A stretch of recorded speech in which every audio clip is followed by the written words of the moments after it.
Le film d'aujourd'hui va te faire pleurer si tu le regardes jusqu'à la fin. C'est le film dont tout le monde parle le plus en ce moment car ça fait couler les larmes. Le film commence dans un appartement très humble. Jania vit avec sa fille malade Aria. Après un voyage à l'hôpital, Aria doit dormir avec des écouteurs parce que la musique du voisin peut être entendue à travers les murs fins.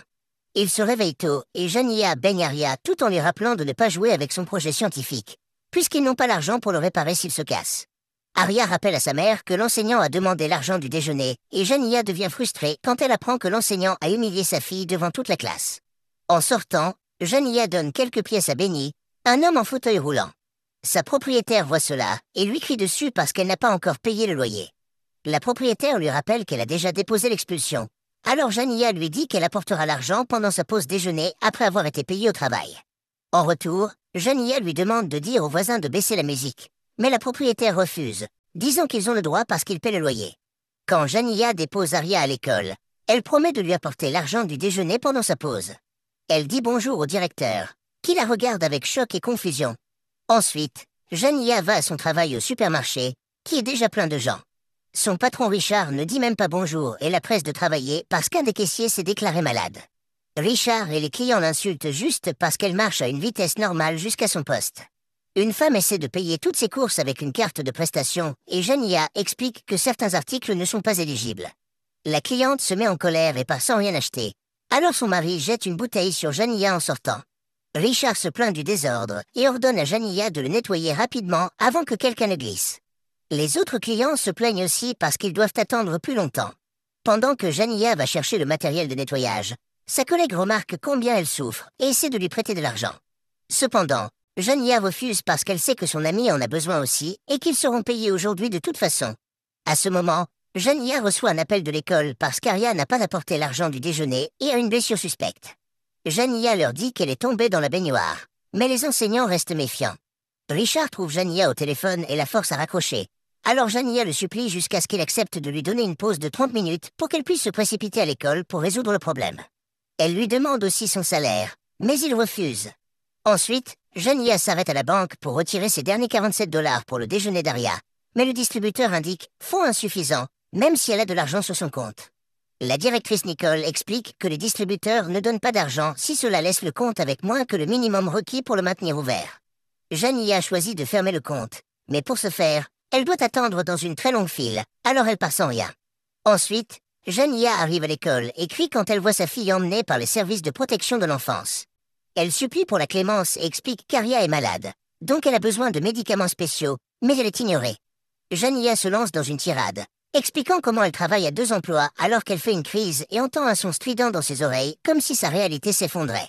Après avoir pris le sac tombé d'Aria, Jania retourne au travail sous la pluie. Elle est tellement pressée qu'elle coupe accidentellement Oliver et manque de s'écraser. Oliver lui crie dessus et jette une boisson sur sa voiture. Jania continue d'avancer, mais qu'Oliver dit qu'il la fera regretter et commence à la suivre. Soudain, il heurte sa voiture avec la sienne, ce qui la fait déraper sur l'eau. Jania arrête le véhicule avant que quelque chose n'arrive, mais ensuite elle ne peut pas le redémarrer. Quand elle sort de la voiture pour vérifier le moteur, elle est approchée par un officier de police, alors elle lui parle du type qui la poursuivait. Cependant, Oliver s'avère être un policier aussi, alors il menace Jania de trouver un moyen de lui tirer dessus légalement. Après que le policier a éloigné Oliver, elle demande à Jania ses documents, qui sont expirés. Jania explique désespérément qu'elle les renouvellera aujourd'hui après avoir été payée, mais le policier met quand même sa voiture en fourrière. Jania n'a d'autre choix que de rentrer à pied. Richard lui crie immédiatement dessus parce qu'elle est mouillée et a pris 2 heures au lieu de 30 minutes, alors il finit par la licencier. Quand Jania demande son salaire, Richard lui dit méchamment que les employés licenciés reçoivent leur chèque par la poste et refuse de le lui donner, même quand elle souligne qu'il est juste là sur son bureau.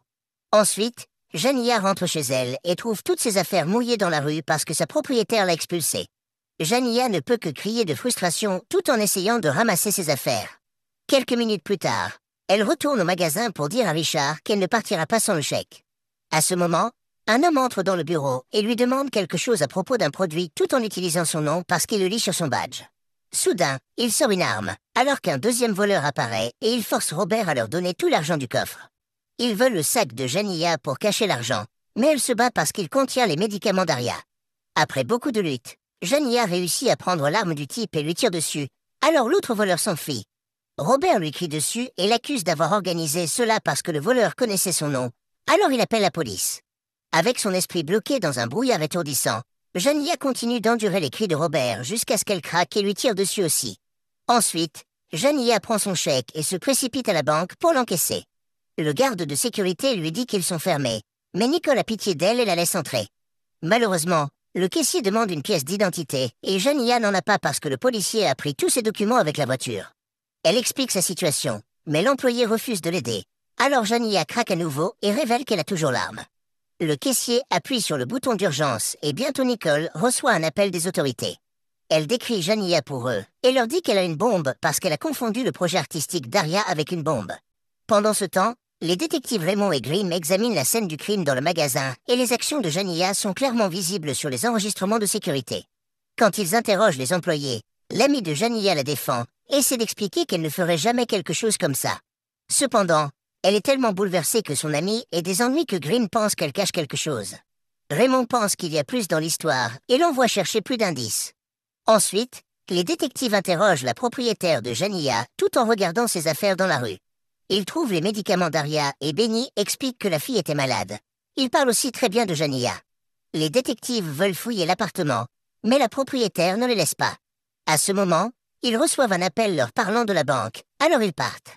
À la banque, les caissiers donnent à Jania tout leur argent parce qu'ils pensent qu'elle est braque. Alors elle essaie d'expliquer qu'elle veut seulement encaisser son chèque.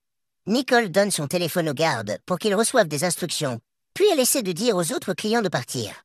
Cependant, ils ne comprennent pas ce qui se passe et restent. Jania appelle Nicole pour obtenir de l'aide et Nicole réussit à expliquer au caissier qu'elle ne doit donner que l'argent du chèque.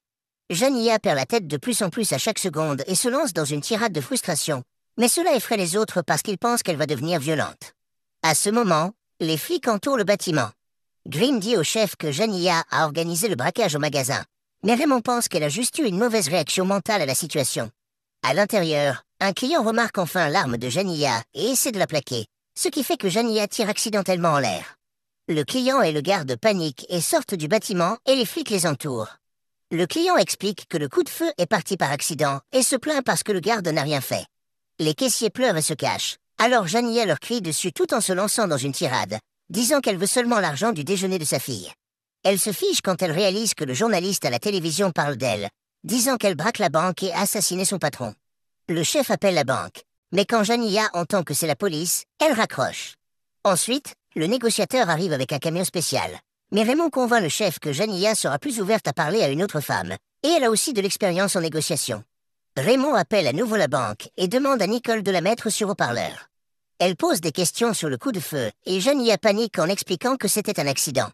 Elle continue de crier alors qu'elle perd la tête, mais Grimm comprend qu'elle n'essaie pas de braquer la banque et parle calmement, montrant de la sympathie et qualifiant l'incident de malentendu. Cependant, quand Raymond lui demande de sortir et promet de l'aider, Jania perd à nouveau les pédales.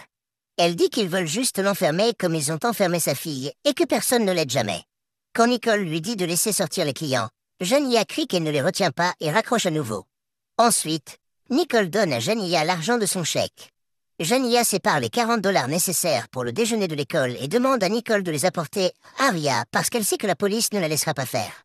Quand elle voit les flics se mettre en position à la télévision, elle fait fermer les stores de la porte d'entrée par les caissiers. Les flics dans le camion ont accès aux caméras de sécurité et s'inquiètent de la bombe.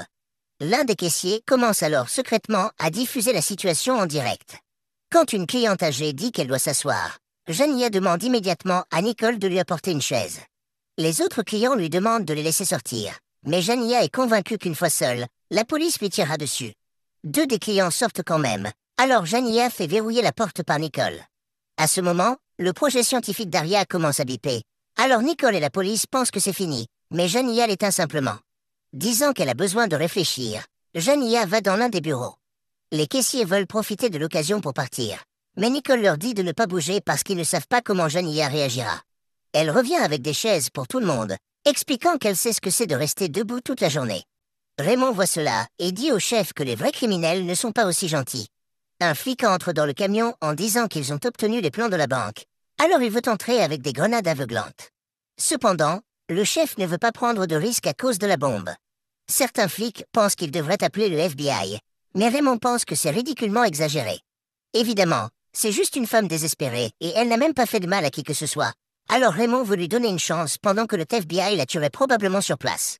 Le chef est d'accord et fait appeler la banque à nouveau par Raymond. Jania déteste le son des téléphones qui sonnent et veut les éteindre. Mais Nicole la convainc que la police pourrait l'aider à rejoindre sa fille. Dès que Jania décroche, elle commence à expliquer toute la situation et Raymond comprend enfin pourquoi elle pense qu'ils ne l'aideront pas. Jania se souvient d'Oliver et pense qu'il est là pour lui tirer dessus comme il a promis. Elle mentionne ce qui s'est réellement passé pendant le braquage du magasin, le problème avec son chèque, les médicaments de sa fille et la blessure, ses 2 emplois, ses expulsions et tous les autres détails de sa vie terrible. Puisque le téléphone du caissier diffuse toujours, la vidéo devient virale et les gens partout dans la ville commencent à avoir de la peine pour elle. Une Raymond en pleurs montre sa compréhension en partageant qu'elle a grandi dans une situation similaire et promet de l'aider, mais elle doit sortir. Cela rend Jania folle à nouveau, et elle dit qu'elle ne sortira pas tant qu'il y aura des flics dehors. Puis elle raccroche. Raymond est dévasté parce que cela touche tous ses problèmes personnels, et elle doit sortir du camion pour prendre l'air. Quand le chef découvre que Jania est enregistrée, il ordonne à ses hommes de brouiller le signal. En même temps, Jania réalise que les caméras de sécurité sont allumées et demande à Nicole de l'emmener au commutateur. L'un des caissiers profite de l'occasion pour essayer de partir, mais la porte est verrouillée. Jania éteint toutes les caméras, laissant les flics sans moyen de savoir ce qui se passe. Ensuite, elle revient et les autres lui disent qu'ils ont besoin d'aller aux toilettes. Alors Jania les laisse y aller un par un. Dehors, Raymond et Grimm vérifient le système, mais ne trouvent pas le flic qui a attaqué Jania. Les gens commencent à se rassembler derrière la police parce qu'ils demandent la liberté de Jania. De retour dans la banque, l'un des caissiers se plaint parce que Jania est traitée comme une martyre. Alors Nicole et la vieille dame la réprimandent pour son manque de sympathie.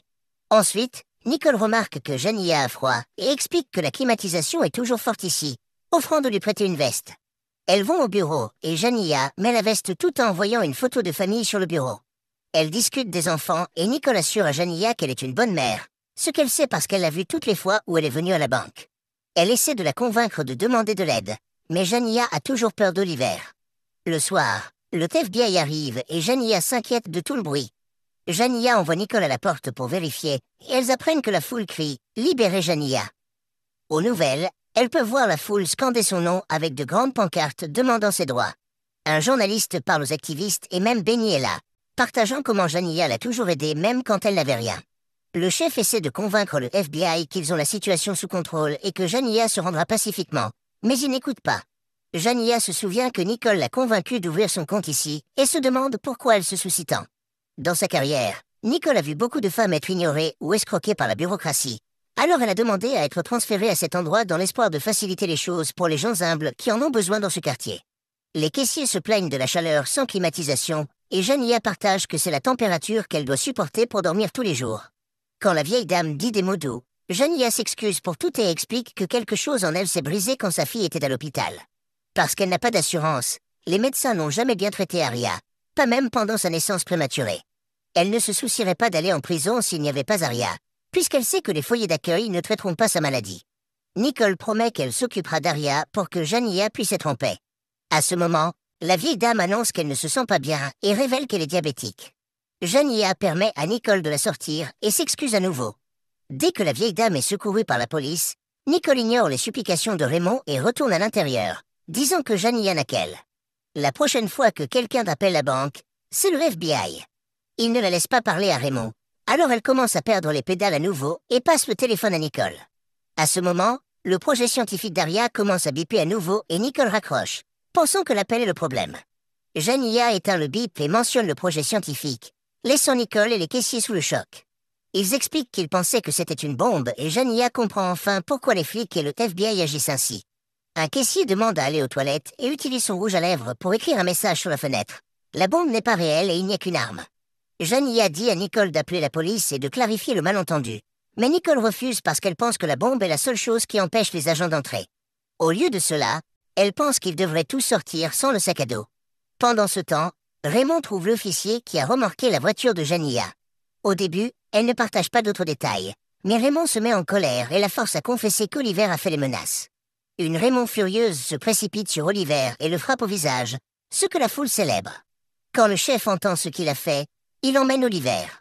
Le téléphone dans le camion sonne et le FBI refuse de répondre.